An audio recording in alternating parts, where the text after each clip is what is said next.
Britain is already looking at concessions it can give to the US president to avoid a repeat of the trade wars it is launching against other enemies and allies. Rachel Reeves is considering caving into Donald Trump before he begins a trade war with Britain, with an anti-US tech tax in her sights for a potential review.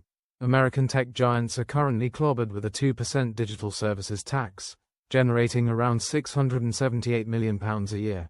It's now reported Ms. Reeves is planning on a major review of the tax, preempting intense pressure. Online giants like Amazon, Apple and Google, the CEOs of whom were at President Trump's inauguration last month, would all set to benefit from any reduction in the tax. Trade experts now warn President Trump will put huge pressure on Britain over the digital services tax, DST, with demands for concessions and relief.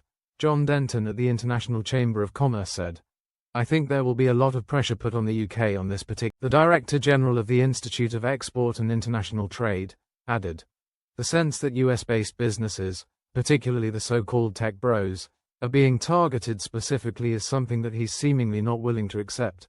He's absolutely trying to create the freest, low-tax opportunity for those businesses as possible." A former director of the OECD's Center for Tax Policy also warned, "The Trump administration will indeed take sanctions against countries." Yesterday, Keir Starmer insisted he wants open and strong trade with the US. However, while Britain remains out of the firing line for the moment, Nigel Farage told The Telegraph that his friend will fight hard for US tech, with Elon Musk piling on particular pressure. Mr. Farage explained, "Clearly, the UK has got to make some decisions about its competitive position with regards to American tech and the EU as well. DSTs are something that gets talked about and Trump will stand up and fight for